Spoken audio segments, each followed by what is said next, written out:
Selamünaleyküm vatandaşlar, yoğunlar, üyeler. Selamünaleyküm. Altın şartlı olan tam esas mesela mesela son kuartlarda o maaşalı taraftıklardan internette özünü cuma kapar Türkmen internetten bu sorunlar içinde yıllar var da kıyıs kaçar.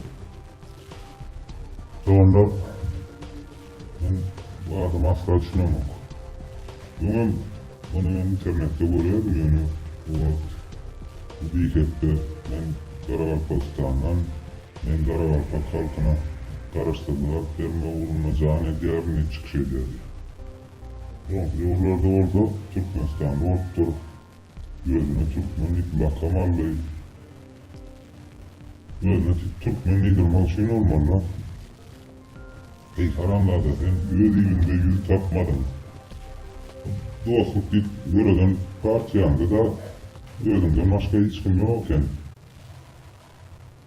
Ben Türkmenistan her şey değilim ha. Bak sana gördüm ya vakabisti düşürüp onunla bağın içinden takıyordum. Ya o diyor ki murik maşenlik nazana genç dağı Türkmenistan'a karşı çıkış etsen kulüyor ya dedim ben. Sonra sen yurda var taktik yani yurt senin kimi? Ben Türkmenlik, sen de Türkmen mi? Doğru ama bu seyret daha iyi baka verir ha. Kim demedi? Yalan yaşarıp yaşmana düşün bağışla olayım. Sen Türkmen olan ama sen Türkmen'in lorsu olursun bağışla olayım. Yok internette akıl veriyordum. Akıl satıyordum. Taşı uğramadık kırlı.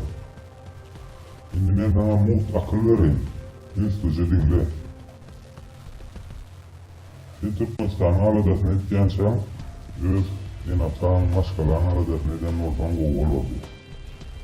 Bula varıncıdan. Onun adımı yılına Türkmen yensiz gayrat etti. Bunun çıkıştan gaydıyordun ha Türkmen halkı beyik halk. Nesirlik tarihi var. Sen bu adam bizim halkımıza bıraktasını hak getiriyor adına, halkımızın adına. Sen Vahabist mi? Vahabist oldun ama din sen hareketlerini kabul etmez. Sen daşından görsene orientasyon normal adam yeniden ol. Sonra dinle uzaklar kadar mı kadiyenler sen korkuyorsun or. Ben hiç düşünemem o. Ol hareketin ulan ne Türkmen değil mi? Gayrat et. Türkmen değil mi? Atavalar neyse devletler oldu. Allah. Bunca Türkmen adın gayalama da gayrat etti. Ol ilimdakılarım tek düşünmezden kim deme, neyme deme düşünmen ilime düşen olmalı. Ben gidip iki tane adam ilime düşür Türkmenistan'a gelerim. Allah. Yurda gelerim, sen getirecek olacağım abi yurdu. Kızatlara bolca akıl yetirip, bolca dinle, aydılyan zatları. Ben vatandaşlar kızatları aytman duru bilmedim abi. Bizim halk büyük halk. Bunlar ya Haramdağ'da, Biyek'te, yurdun satan Haramdağ'da bizim yurdumuzda yeri yoktur. Onun için